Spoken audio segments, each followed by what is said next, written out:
الحمد لله نحمده ونصلي على رسوله الكريم أما بعد فأعوذ بالله من الشيطان الرجيم بسم الله الرحمن الرحيم خيركم من تعلم القرآن وعلمه صدق الله العظيم وبلغنا على رسوله الأمين المتين الكريم ونحن ولا ذلك لمن الشاهدين والشاكرين والحمد لله رب العالمين۔ جب علم ہی نہیں تو عمل کیا ہوگا، جب علم ہی نہیں تو عمل کیا ہوگا، جس بیان میں شجر ہی نہیں تو ثمر کیا ہوگا، جس بیان میں شجر ہی نہیں تو ثمر کیا ہوگا۔ حضرات، میں نے جو حدیث پاک پڑھی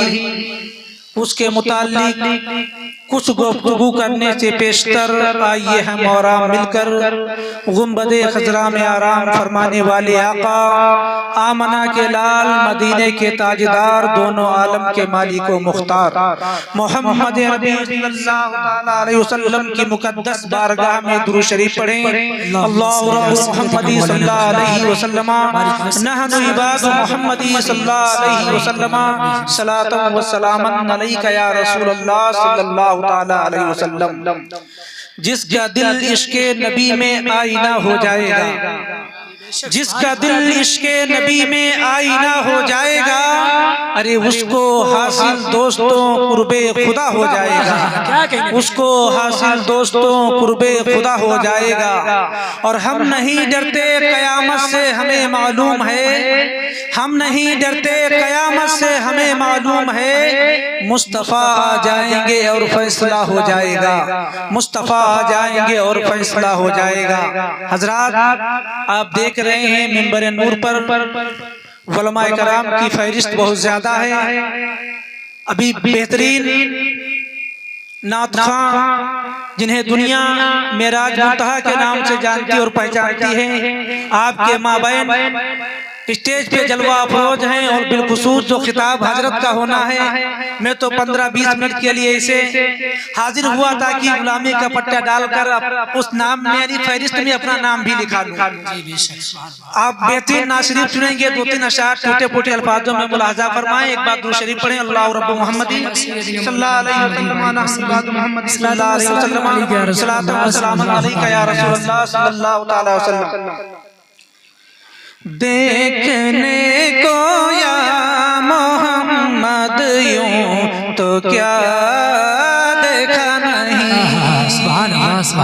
دیکھنے کو یا محمد یوں تو کیا دیکھا نہیں، دیکھنے کو یا محمد یوں تو کیا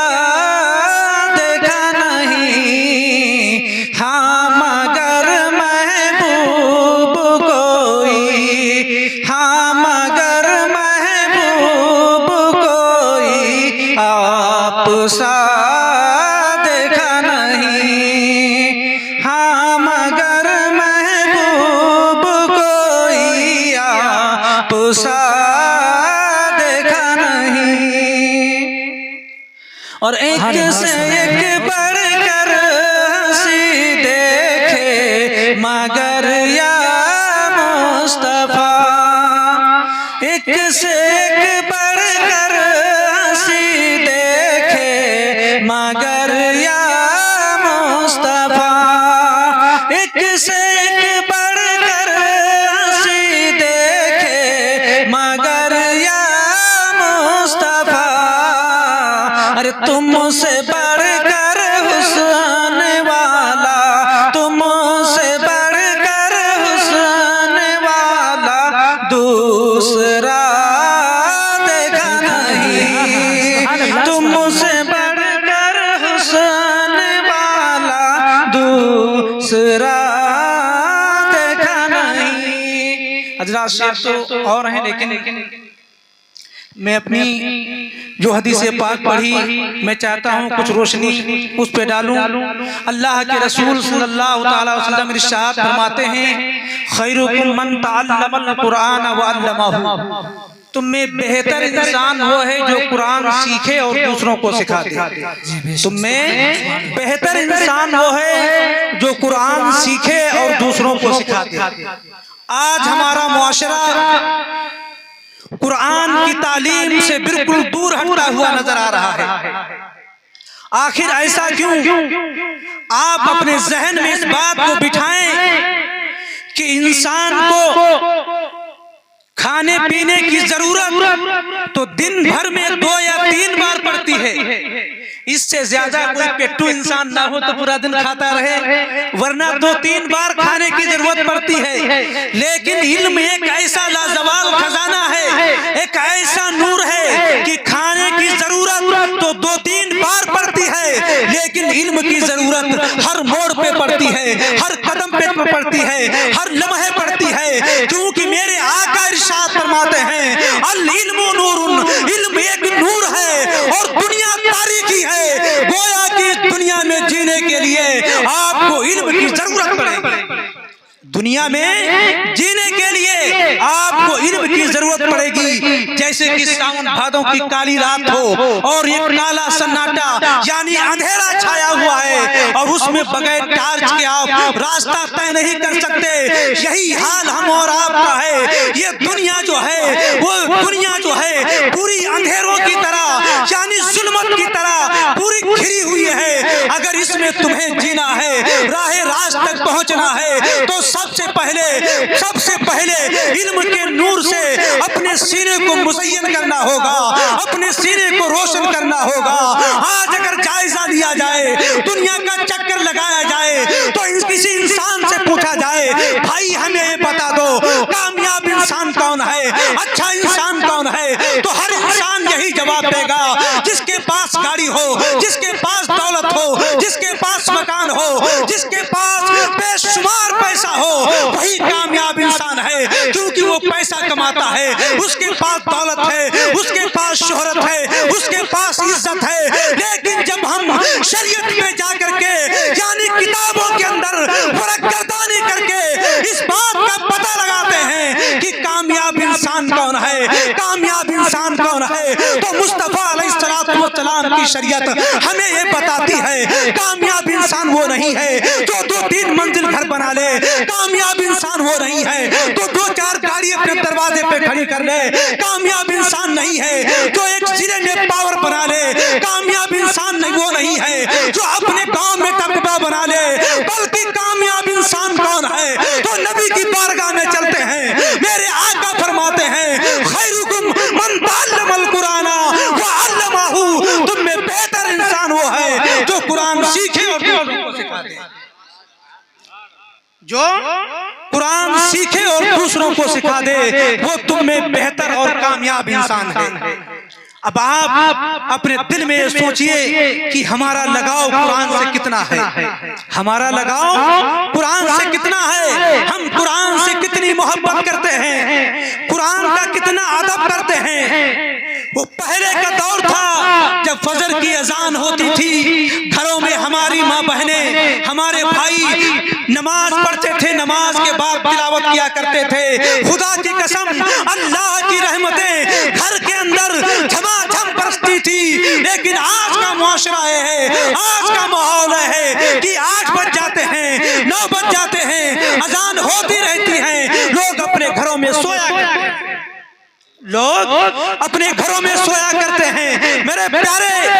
علامہ اقبال نے کہا تھا نہ سمجھو گے تو مٹ جاؤ گے اے ہندی مسلمانوں، نہ سمجھو گے تو مٹ جاؤ گے اے ہندی مسلمانوں. تمہاری داستان تک نہ ہوگی پرانے داستانوں میں. اور وہ معزز تھے زمانے میں مسلمان ہو کر، وہ معزز تھے زمانے میں مسلمان ہو کر، اور ہم ہار ہوئے تاریخ قرآن ہو کر، ہم خار ہوئے تاریخ قرآن ہو کر. اور کسی شاعر نے کہا ہے پہلے علم سے تم موڑ دیے جاؤ گے، پہلے علم سے تم موڑ دیے جاؤ گے، پھر کسی جرم سے تم جوڑ دیے جاؤ گے، پھر کسی جرم سے تم جوڑ دیے جاؤ گے. اور ہاتھ کی زنجیر بنا کے نکلو، ہاتھ کی زنجیر بنا کے نکلو، ورنہ دھاگے کی طرح تم توڑ دیے جاؤ گے، ورنہ دھاگے کی طرح تم توڑ دیے دیے جاؤ گے۔ آج ضرورت ہے ہمیں قرآن جیسی تعلیم کو اپنانے کی، آج ضرورت ہے ہمیں مصطفیٰ علیہ السلام کی شریعت کو اپنانے کی۔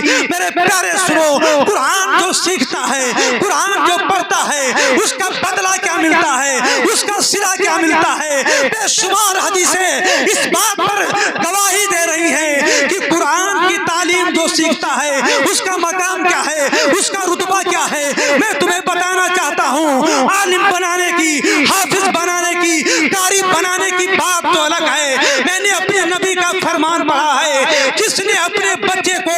قرآن پاک نازلہ پڑھنا سکھا دیا، میرے آقا فرماتے ہیں اس پر میری شفاعت واجب، اس پر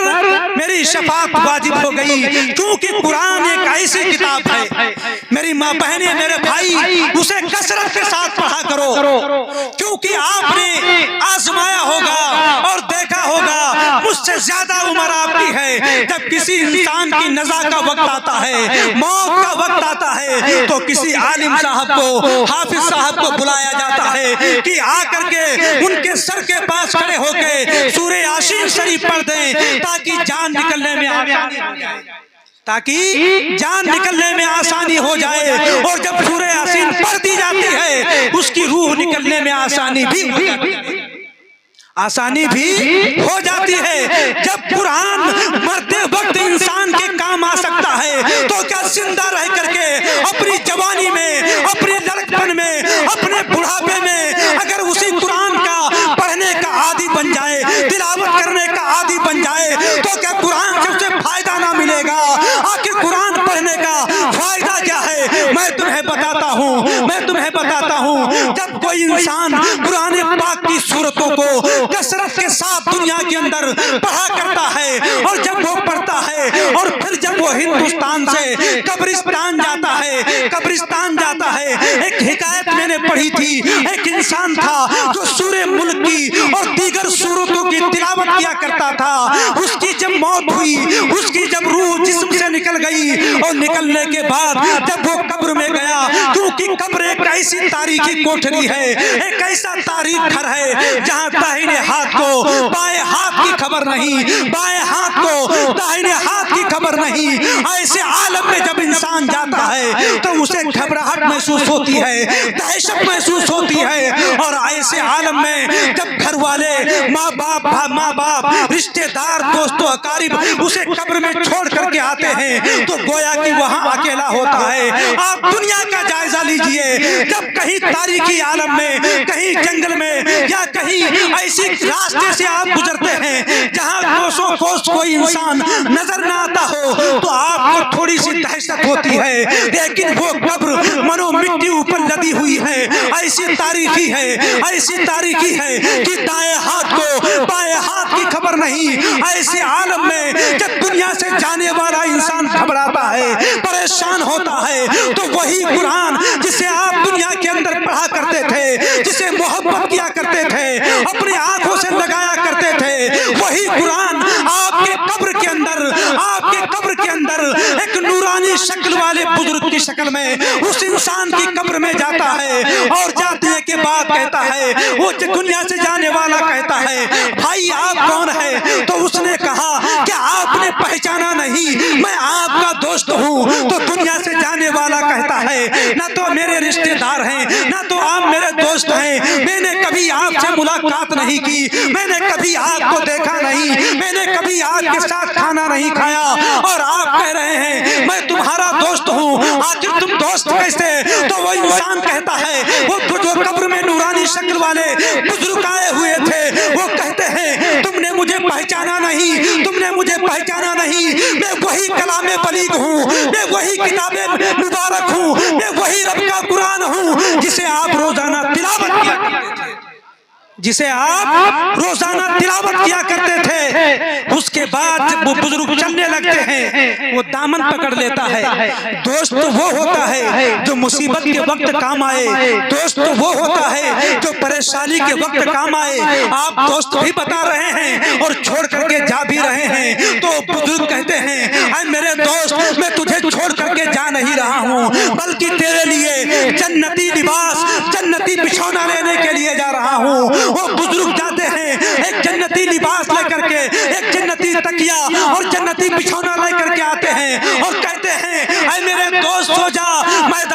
محشر میں تجھ سے ملاقات کروں گا۔ اور خدا کی قسم جب میں نے روایت پڑھی تو پتہ چلا میدان محشر میں جب باپ بیٹے کا نہ ہوگا، ماں بیٹی کی نہ ہوگی، دوست دوست کا نہ ہوگا، کوئی کسی کا نہ ہوگا، ایسے عالم میں جب قرآن کے پڑھنے والے کو جو قرآن کی تلاوت کثرت کے ساتھ کیا کرتا تھا، جب اس انسان کی نیکیاں کم ہوں گی اور اسے جہنم میں جانے کی بشارت ہو جائے گی، اطلاع ہو جائے گی کہ فلاں شخص کو جہنم میں داخل کر دو، تو وہی رب کا قرآن، وہی رب کی کتاب جسے وہ دنیا میں پڑھا کرتا تھا، جن صورتوں کی تلاوت کرتا تھا، وہ صورت بارگاہ خدا بندی میں عرض کریں گی مولا میرے پڑھنے والے کو جہنم سے نکال کر کے جنت میں داخل کر دے، تو رب فرمائے گا کہ اس کے گناہ بہت زیادہ ہیں، اس کے گناہ بہت زیادہ ہیں، یہ جہنم کا حقدار ہے، یہ جہنم کا حقدار ہے، یہ جہنم میں جائے گا۔ خدا کی قسم وہ قرآن پاک کی صورتیں کہیں گی مولا اسے جنت میں داخل کر دے، رب فرمائے گا نہیں نہیں اس کے گناہ بہت زیادہ ہیں، تو قرآن پاک کی صورتیں عرض کریں گی مولا اگر تو میرے پڑھنے والے کو، مجھ سے محبت کرنے والے کو، مجھ سے لگاؤ رکھنے والے کو جہنم سے نکال کر کے جنت میں داخل نہیں کر سکتا، تو مجھے قرآن سے نکال دے۔ اور قرآن کی صورت کوئی قرآن سے نکالی نہیں جائے گی، ہے قول محمد قول خدا، فرمان نہ بدلا جائے گا، ہے قول محمد قول خدا، فرمان نہ بدلا جائے گا۔ ارے بدلے یہ زمانہ اپنے کو، قرآن نہ بدلا جائے گا، بدلے یہ زمانہ اپنے کو، قرآن نہ بدلا جائے گا۔ میرے پیارے قرآن سے محبت کرو، قرآن سے محبت کرو۔ میں نے جو حدیث پاک پڑھی خیرکم من تعلم القرآن وعلمہ، تم میں بہتر انسان وہ ہے جو قرآن سیکھے اور دوسروں کو سکھا دے۔ اگر ہم نے دینی تعلیم حاصل نہیں کی، مختصر 1 یا 2 منٹ کے اندر میں اپنی تقریر ختم کرتا ہوں، جس نے قرآن کی تعلیم نہ سیکھی میرے پیارے اسے کیا معلوم کیا حرام ہے کیا حلال ہے، شریعت نے کس راستے پہ چلنے کا حکم دیا ہے، کس راستے پہ چلنے سے منع فرمایا ہے، کون سی چیز ہمارے لیے حلال ہے، کون سی چیز ہمارے لیے حلال ہے۔ اور خدا کی قسم جب تم دینی تعلیم سے آشنا ہو جاؤ گے، اپنے بچوں کو قرآن کی تعلیم سے مالا مال کر دو گے، تو وہی آپ کے بچے جب گلی سے گزریں گے تو لوگ کہیں گے وہ دیکھو مصطفیٰ کا دیوانہ جا رہا ہے، وہ دیکھو نبی کی سنت پہ عمل کرنے والا جا رہا ہے، وہ دیکھو شریعت مطالعہ پہ عمل کرنے والا جا رہا ہے۔ یہ حال تو دنیا کا ہے، لیکن جب میدان محشر میں نبی کی شریعت پر عمل کر کے دکھایا ہے، دینی تعلیم کو سیکھا ہے، تو پروردگار عالم جب یہ حکم فرما دے گا اس انسان کو جنت میں داخل کر دو، تو دنیا والے تو کہیں گے ہی، فرشتے بھی کہیں گے وہ دیکھو جنتی جا رہا ہے، وہ دیکھو نبی کا غلام جا رہا ہے۔ اس وجہ سے میرے پیارے اپنے بچوں کو دینی تعلیم سے آشنا کراؤ، وہ تمہارے لیے بخشش کا ذریعہ بنیں گے، تمہارے لیے نجات کا ذریعہ بنیں گے۔ کیونکہ میں نے اپنے بزرگوں سے سنا ہے جب کوئی اپنے بچوں کو چاہے لڑکی ہو چاہے لڑکا جب اسے تعلیم سے آشنا کر دیتا ہے تو خدا کی قسم اس پر میرے نبی کی شفاعت واجب ہو جاتی ہے۔ صرف ایک حکایت، ایک بچہ تھا جو جوان ہوا، جوان ہونے کے بعد اس کی شادی ہوئی، اور شادی ہونے کے بعد اس کی طبیعت علیل ہوئی، اور جب طبیعت علیل ہوئی تو اس نے اپنی بیوی کو وصیت کی اگر میرا انتقال ہو جائے تو میرا انتقال ہو جائے، چاہے لڑکی ہو چاہے لڑکا ہو، اسے قرآن کی تعلیم سے آشنا کرانا، اسے قرآن کی تعلیم سکھانا۔ میرے پیارے رب کی فضل سے جب اس کے یہاں بچہ پیدا ہوتا ہے، اس کے شوہر کا انتقال ہو جاتا ہے، اس کے بعد لڑکے کی پیدائش ہوتی ہے، اور جب وہ بچہ پیدا ہوتا ہے اور جب وہ پڑھنے کے لائق ہوتا ہے، اس کی بیوی انگلی پکڑ کر کے مدرسے میں لے کر کے جاتی ہے، اور جانے کے بعد کہتی ہے عالم صاحب میرے شوہر نے وصیت کی تھی، میرے شوہر نے کہا تھا جب میرے یہاں کوئی اولاد پیدا ہو اسے قرآن کی تعلیم نیچے آشنا کرانا، یہ میرا بچہ ہے، میں نے آپ کے حوالے کر دیا، میرے شوہر کی یہ آرزو تھی، میرے شوہر کی یہ خواہش تھی، میرے بچے کو قرآن کی تعلیم سکھا دینا۔ جب عالم صاحب اپنے پاس درسگاہ میں بٹھاتے ہیں اور بٹھانے کے بعد کہتے ہیں بیٹا پڑھو اعوذ باللہ من الشیطان الرجیم بسم اللہ الرحمن الرحیم، اس کا باپ جو ہندوستان سے جا کر کے قبرستان میں لیٹا ہوا تھا، جس پر عذاب قبر ہو رہا تھا، اور جب اس کا بیٹا بسم اللہ الرحمن الرحیم دنیا کے اندر پڑھتا ہے، پروردگار عالم ارشاد فرماتا ہے اے فرشتوں، جس کی اولاد دنیا کے اندر مجھے رحمان اور رحیم کے نام سے پکارے، میں اس کے باپ کو قبر میں عذاب دوں، یہ میری رحمت کو گوارا، یہ میری رحمت کو گوارا نہیں۔ اب اندازہ لگائیے اس حکایت سے، جب بیٹا بسم اللہ الرحمن الرحیم پڑھ لیتا ہے تو باپ پر عذاب قبر دور ہو جاتا ہے، اور جب آپ اپنے بچوں کو، اپنی بچیوں کو عالم حافظ قاری بنا دیں گے تو خدا کی قسم میدان محشر میں ہمارے سر پر ایسا تاج رکھا جائے گا، ایسا تاج رکھا جائے گا جس کی روشنی کے سامنے سورج کی روشنی پھیکی پڑ جائے گی۔ یہ اس وقت ہوگا جب آپ اپنے بچوں کو دینی تعلیم سکھائیں گے۔ حضرات کہنے کو تو بہت کچھ ہے، حضرت کی تقریر بھی ہونی ہے، اس وجہ سے میں چاہتا ہوں کہ اپنی تقریر ختم کروں، کیونکہ بہترین نعت خواں معراج ممتاز صاحب کے نعت شریف آپ کو سننا ہے اور حضرت کی تقریر بھی آپ لوگوں کو سماعت کرنا ہے، اس وجہ سے میں چاہتا ہوں اپنی تقریر کو ختم کروں۔ پروردگار عالم کی بارگاہ میں دعا کرتا ہوں مولا، جو کچھ مجھ سے بولنے میں لفظاً ساون عمدن قصدن کسی قسم کی کوئی غلطی، کوئی کوتاہی ہوئی ہو، آپ سب کی موجودگی میں آپ سب کو گواہ بنا کر کے خالق کائنات کی بارگاہ میں توبہ کرتا ہوں۔ استغفر اللہ ربی من کل ذنب واتوب الیہ، استغفر اللہ ربی من کل ذنب واتوب الیہ۔ ہمیشہ کے لیے رہنا نہیں اس دار فانی میں، ہمیشہ کے لیے رہنا نہیں اس دار فانی میں، کچھ اچھے کام کر لو چند دن کی زندگانی میں، کچھ اچھے کام کر لو چند دن کی زندگانی میں، آئے ہو اس دنیا میں تو کچھ کام کر جاؤ، آئے ہو اس دنیا میں تو کچھ کام کر جاؤ، خدا توفیق اگر دے تو خدمت اسلام کر جاؤ، خدا توفیق اگر دے تو خدمت اسلام کر جاؤ۔ ایک قصہ لطیفہ بھی